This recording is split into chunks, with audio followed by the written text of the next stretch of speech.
What's up YouTube, j'espère que vous allez bien.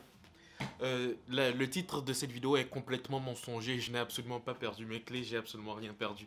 C'est juste que j'ai une amie qui m'a envoyé un message comme quoi elle avait oublié toutes ses affaires dans sa voiture avec la clé à l'intérieur et ensuite elle a refermé sa voiture.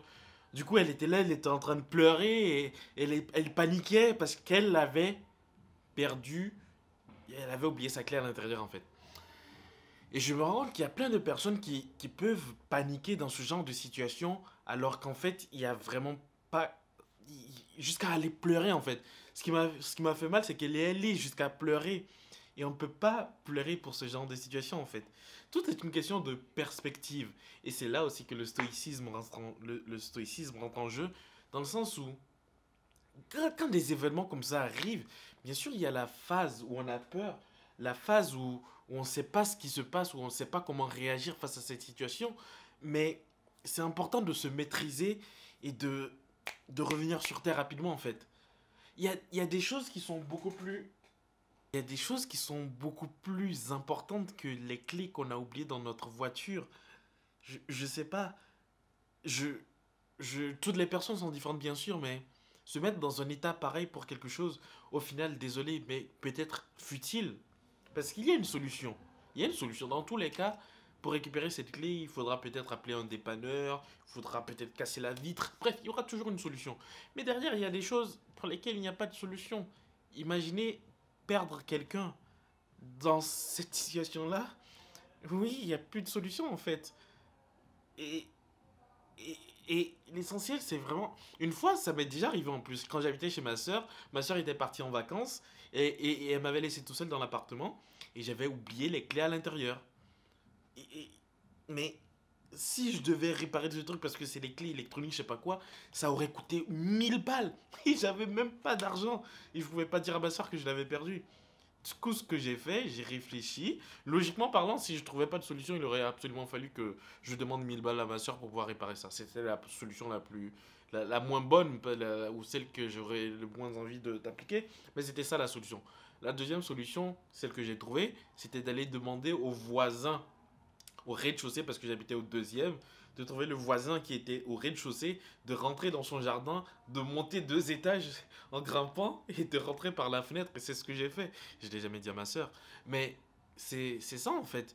Ça, c'est possible que on se retrouve dans des situations difficiles, mais c'est vraiment important de garder notre sang-froid et, et de chercher des solutions. Ok, ce qui se passe, c'est terrible. Ok, j'ai peur, mais garder son calme, garder son sang-froid, c'est extrêmement important. Vous voyez ce micro qui est là, par exemple. La dernière fois, je tirais mon bureau, il y a le câble qui a tiré et il est tombé par terre. Vous ne pouvez pas imaginer la peur que j'ai eue parce que quand j'achète des objets électroniques, jamais j'achète de garantie parce que je me dis que ça servait à rien et le micro fonctionnait plus. Et il m'a coûté 300 balles. J'étais en mode, j'étais tellement en PLS, mais ça, la PLS a duré quoi, 10 secondes. Après, je me suis dit, bah bon, dans tous les cas, qu'est-ce que je peux faire? La première, c'est essayer de le réparer moi-même, même si je ne sais pas comment ça fonctionne. La deuxième, c'est acheter un nouveau micro, sauf qu'il coûte extrêmement cher. Et la troisième, bah, let it go, quoi, récupérer et utiliser l'ancien micro que j'avais. Mais c'est vraiment important de passer vraiment de la phase, oh, qu'est-ce qui se passe? À la phase, ok, qu'est-ce qu'on fait maintenant? Et je pense que c'est un des caractères les plus importants qu'une personne puisse avoir. Devenir pas stoïque, c'est vraiment maîtriser ses émotions en fait. Et ne pas se laisser emballer par nos émotions.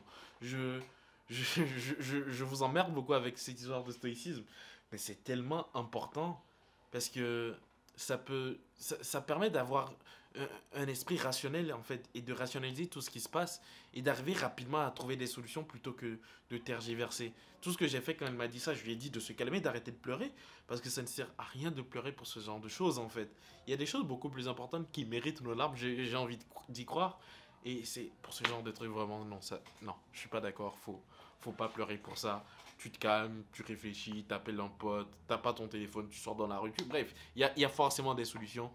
Mais c'est vraiment important de pouvoir maîtriser ses émotions parce que ça peut permettre de sortir de situations tellement compliquées seulement si on arrive à se maîtriser.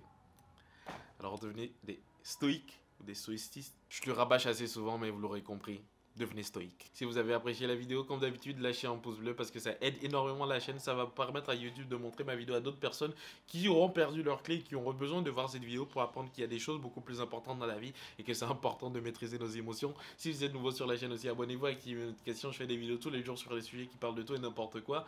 Et de temps en temps, je vais parler à des gens dans la rue parce que ça me permet de sortir de ma zone de confort et que c'est cool de parler avec des gens connus dans la rue. Du coup, si vous avez envie de voir ça, abonnez-vous et activez les notifications. On se retrouve demain pour une nouvelle vidéo. Peace. Et restez